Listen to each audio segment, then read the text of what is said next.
Hello everyone, welcome back to the channel. So हमारी computer graphics की playlist में unit second का lecture 7 है। शुरू करते हैं आज की वीडियो। ठीक है, लास्ट वीडियो में हमने देखा था कंपोजिट ट्रांसफॉर्मेशन क्या होती है। ठीक है, अगर हम जर्नली कंपोजिट ट्रांसफॉर्मेशन की बात करें तो उसमें 3 स्टेप होते हैं। ठीक है, ट्रांसलेशन करना अबाउट अ फिक्स्ड पॉइंट, अगर गिवन है फिक्स्ड पॉइंट तो ट्रांसलेट करो उनको। ठीक है, उसके बाद स्केलिंग करो। ठीक है, फिर रिवर्सिंग करो। मतलब ये 3 चीजें होती हैं। और अगर हमें मल्टीपल ट्रांसफॉर्मेशंस दिए हैं तब कैसे कंपोजिट ट्रांसफॉर्मेशंस का यूज करते हैं, ये भी हमने लास्ट वीडियो में देख लिया था कि क्या फॉर्मूलाज होते हैं उनके। ठीक है, जो एक रिवर्स का हमारे पास कॉन्सेप्ट है ना, रिवर्स ट्रांसफॉर्मेशन, जिसके हमने एग्जांपल्स भी किए थे, तो उसी के वही हमारे न्यूमेरिकल्स है कंपोजिट ट्रांसफॉर्मेशन के। कंपोजिट ट्रांसफॉर्मेशन को कोई अलग से न्यूमेरिकल नहीं है। कंपोजिट ट्रांसफॉर्मेशन वही होता है कि भी पहले हमने मतलब रिवर्सिंग करनी है, स्केलिंग करनी है, ट्रांसलेशन करनी है, उन तीनों को मल्टीप्लाई करना है, एट द एंड जो गिवन मैट्रिक्स है उसको मल्टीप्लाई करना है।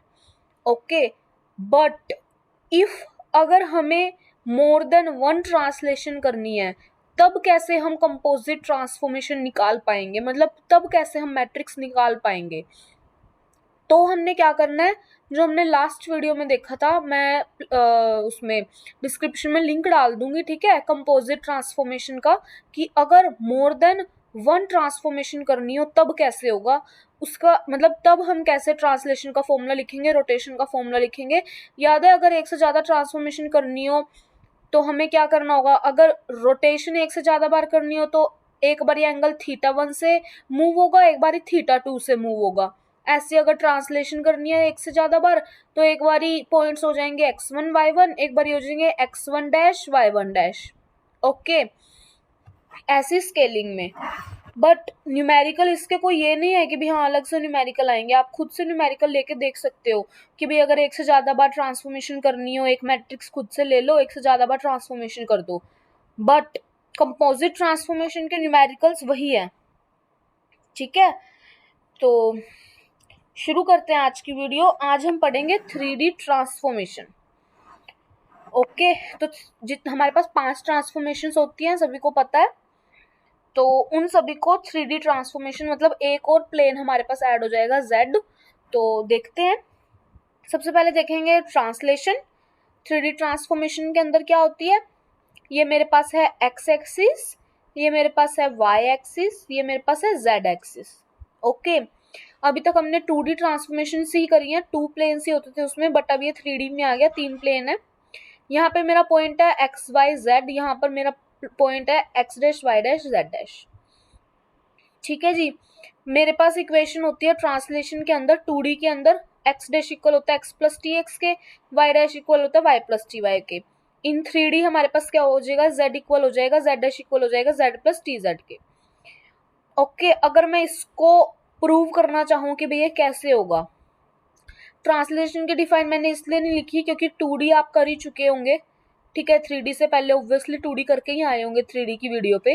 तो 2D की वीडियो में हमने अच्छे से पढ़ा है कि ट्रांसलेशन क्या होता है, कि जब हमने न्यू पॉइंट्स निकालने हो वो कैसे निकलेंगे, translated coordinates plus given matrix. ये रहा, जैसे translated coordinates plus given matrix equals to new points. So new points हमने इक्वल रख दिए जो गिवन था, plus translated t x y, sorry t x t y t z. अगर इन दोनों को मैं मल्टीप्लाई प्लस करना है ना, ट्रांसलेशन में प्लस होता है, दोनों को प्लस करूं तो मेरे पास ये मैट्रिक्स आ जाएगी। यहाँ से अगर मैं इन दोनों को कंपेयर करूं तो एक्स डैश इक्वल है X plus T x, Y dash equal है Y plus T Y, Z dash equal है Z plus T Z. Hence proved, जो मैंने फॉर्मूला बताया आपको ट्रांसलेशन में ये था। देन बारी आती है रोटेशन की। रोटेशन हमने करनी है 3 प्लेन्स के about, rotation about x axis, rotation about y axis and rotation about z axis. तो सबसे पहले हम देखते हैं जेड एक्सिस के अबाउट रोटेशन। मेरे पास ये एक्स प्लेन है, ये वाई प्लेन है, जेड प्लेन है, मेरे पहले पॉइंट यहाँ था, वो रोटेट होगी जेड पे गया, मतलब जेड एक्स, सिर्फ जेड में आप देख रहे हो रोटेशन हो रही है। तो जब भी जेड में रोटेशन होगी तो z डैश की वैल्यू हो जाएगी z, अगर x में रोटेशन होगी तो x डैश डैश की वैल्यू हो जाएगी x, y डैश जब y पे रोटेशन होगी तो y डैश की वैल्यू हो जाएगी y। फिलहाल हम बात कर रहे हैं z एक्सिस के अबाउट, तो एक ट्रिक है इसको लिखने की, ठीक है। ऐसी रोटेशन में, ऐसी शेयरिंग में सबसे पहले जिसके अराउंड आप रोटेशन कर रहे हो सबसे पहले वो पॉइंट लिख दो z, ठीक है। उसके बाद शुरू से लिखना शुरू कर दो एक्स वाई, मतलब जो भी z के बाद आएगा, ऑब्वियसली z के बाद x की ही रोटेशन आएगी, x ही आएगा, y तो आने से रहा, y तो मिड का है। तो मैंने क्या लिखा, z x y, z dash x dash y dash. जिसके अबाउट करेंगे उसकी वैल्यू पहले वाले पॉइंट्स जो गिवन है, मतलब z dash equal to z। अब मुझे फॉर्मूला पता है, मेरा फॉर्मूला क्या होता है, x cos theta minus y sin theta, x sin theta plus y sin theta. ये एज इट इज लिख दो, इक्वल में मैंने ये टर्म्स लिखी दी हैं। ओके, अगर मैं इसको प्रूव करना चाहूं तो मुझे पता है कि रोटेशन का फॉर्मूला जो मेरे पास 2D के अंदर है वो मैंने लिखा, मल्टीप्लाई मैंने लिखा एक्स वाई जेड जो गिवन थे, दोनों की क्रॉस मल्टीप्लिकेशन करी, मेरे पास यही वैल्यू आई। इन तीनों को अगर आप कंपेयर करो तो यही आता है, ठीक है। अबाउट अगर मैं एक्स एक्सिस की बात करूं, पॉइंट यहाँ था, यहाँ आ गया, ठीक है। एक्स डैश क्या है, देखो जिसके अबाउट करेंगे पहले वो लिखेंगे, फिर उसके बाद जो टर्म आएगी फिर लास्ट वाली। तो मैंने क्या लिखा, एक्स डैश इक्वल है एक्स के। अब ये ध्यान रखना, इसमें कंफ्यूज मत होना कि मुझे यहाँ पे क्या टर्म्स लिखनी है। आपको ये वाली चीज तो समझ आ गई जो हमने लेफ्ट हैंड साइड लिखनी है, ठीक है। राइट हैंड साइड में आपको फर्स्ट टर्म भी पता है, जो यहाँ पर लिखनी है वो मुझे फॉर्मूला ही लिखना है, y cos theta minus z sine theta. पिछले वाले में मैंने क्या लिखा, देखो cos theta sine theta, sine भी सेम है। एक्स और वाई जो जिसके अबाउट करेंगे उनका यूज नहीं होगा इन टर्म्स में, एक्स वाई लिखना है। ऐसे ही इसमें एक्स के अबाउट कर रहे हैं तो देखो दोनों टर्म में एक्स का यूज नहीं है, वाई जेड।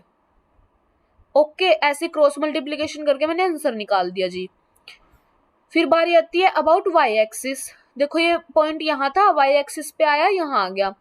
पहले अगर पॉइंट के कोऑर्डिनेट्स एक्स वाई जेड, फिर आए x dash y dash z dash.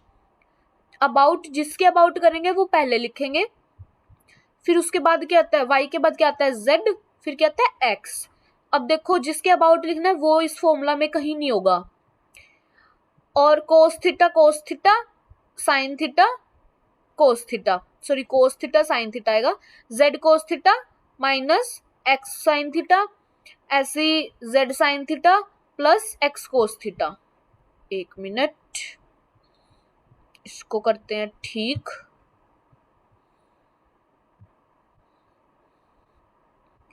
यहाँ पर आएगा एक्स साइन थीटा, ठीक है।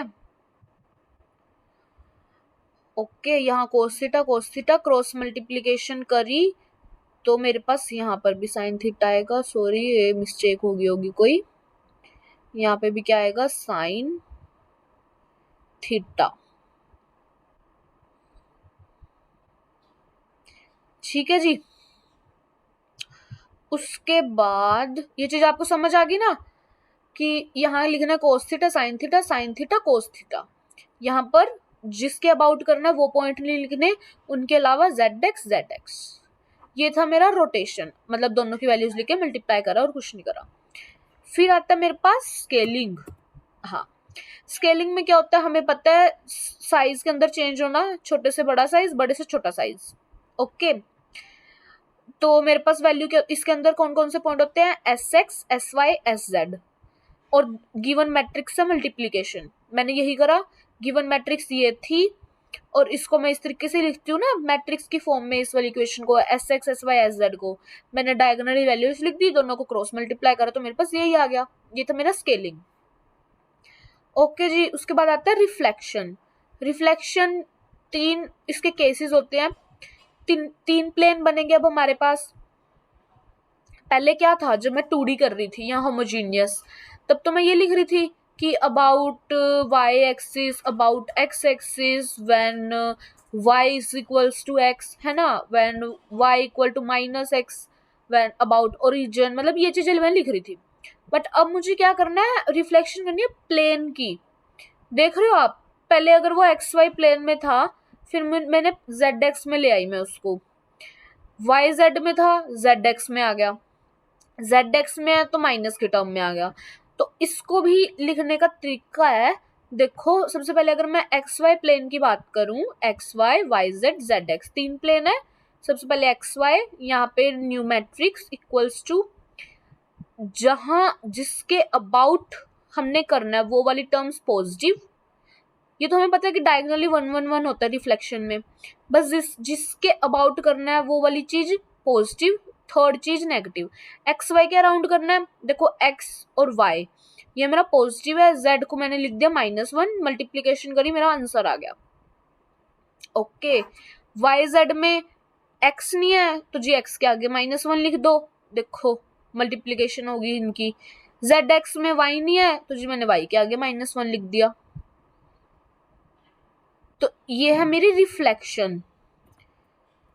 उसके बाद आती है शेयरिंग। शेयरिंग क्या होगी, जेड एक्सिस के अबाउट, एक्स एक्सिस के अबाउट और वाई एक्सिस के अबाउट। जेड एक्सिस में क्या होगी शेयरिंग, जैसे मेरा यहाँ पर है तो मेरा साइज क्या हो जाएगा, थोड़ा सा स्लैंट हो जाएगा, है ना। तो मैंने क्या करना है, जेड, इसमें भी ऐसे होते हैं, शेयरिंग में भी सेम रोटेशन की तरह। सबसे पहले मैंने जेड लिखना है, जिसके अबाउट करना है वो वाली टर्म, फिर उसके बाद एक्स वाई वाली टर्म, जिसके अबाउट करना है वो सेम होता है, बाकियों में वही वाला सेम 2D वाला फॉर्मूला कि x प्लस, मतलब x plus s h x, third plane में इंक्लूड करना है हमने एक्स जेड। अब इसमें एक चीज आपने ध्यान रखनी है, जो यहाँ पर होगा एक्स डैश, वो ही यहाँ पर प्लस हो रहा होगा, उसका पिछला कोऑर्डिनेट जो गिवन होगा, मतलब x dash equals to x plus जिसके अबाउट करनी है वो टर्म होंगी दोनों में, और यहाँ पर s h x s h y. Okay, इसको लिखने का तरीका पता है आपको, मैट्रिक्स फॉर्म में डायगोनली 1 1 1 1, जिसके अबाउट करना है उसमें नो चेंजेस, बाकियों में changes, s h x s h y, cross multiplication करी, आंसर आ गया। एक्स एक्सिस में सबसे पहले एक्स वाला कोऑर्डिनेट, फिर वाई, फिर जेड, जिसके अबाउट करते हैं वो तो जी सेम होता है, बाकियों में अगर यहाँ वाई डैश है तो यहाँ वाई, जेड डैश है तो यहाँ जेड, जिसके अबाउट करते हैं वो वाली टर्म यहाँ मल्टीप्लीकेशन में, और यहाँ पर एच वाई मतलब s h y s h z, मतलब जो यहाँ पर हम लिखते हैं। और ये मैंने यहाँ पर लिखा, ठीक है। जेड की बात हो रही है तो मुझे थर्ड में लिखनी है टर्म्स, एक्स की बात हो रही है तो फर्स्ट में लिखनी है, वाई की बात हो रही होगी तो सेकंड कॉलम में लिखनी है। ओके, वैसे इससे कोई फर्क नहीं पड़ता वैसे ज्यादा, हमारा आंसर यही आना चाहिए बस। तो मैंने क्या करा, डायगोनली वैल्यू लिखी 1 1 1, एक्स एक्सिस के अबाउट था तो मैंने फर्स्ट कॉलम फर्स्ट रो, मतलब फर्स्ट रो और फर्स्ट कॉलम वाला पॉइंट छोड़ दिया, बाकियों में वाई और जेड की टर्म लिख दी, क्रॉस मल्टीप्लाई करके आंसर निकाल दिया। ऐसे इसमें जेड था तो जेड में कुछ नहीं लिखा, एक्स था तो एक्स में कुछ नहीं लिखा। ओके, फिर वाई एक्सिस शेयरिंग में क्या हो रहा है मेरे पास, वाई एक्सिस शेयरिंग में क्या हो रहा है, सबसे पहले जो है वाई, उसको लिखा y dash equals to y, y के बाद क्या आता है जेड, तो मैंने जेड लिख दिया, ठीक है। फिर आता है एक्स। ओके, मैंने क्या करना है, जो फर्स्ट हमें गिवन होता है, मतलब जिसके अबाउट हम करते हैं वो एज इट इज, जो यहाँ होता है Z dash Z, x dash x, plus में क्या आता है, जो जिसके अबाउट हम कर रहे होते हैं मल्टीप्लाई, जो यहाँ पर लिखते हैं S h Z S h x. मैंने बताया था ना कि वाई एक्सिस में क्या होगा, सेकंड कॉलम में वैल्यू आ जाएगी, डायगोनली 1 1 1 1 होता है, वाई एक्सिस है तो हमने ये वाई वाला छोड़ देना है। ओके, ये गिवन पॉइंट्स थे, दोनों को मल्टीप्लाई करी, हमारे पास आंसर आ गया। ये थी मेरी 3D ट्रांसफॉर्मेशन। तो आज की वीडियो में इतना ही, आज हमने 3D ट्रांसफॉर्मेशन पढ़ी, नेक्स्ट वीडियो में हम 3D ट्रांसफॉर्मेशन के न्यूमेरिकल करेंगे, ठीक है। तो मिलते हैं नेक्स्ट वीडियो के साथ, होप आप सभी को वीडियो पसंद आई होगी। Till then bye bye, take care.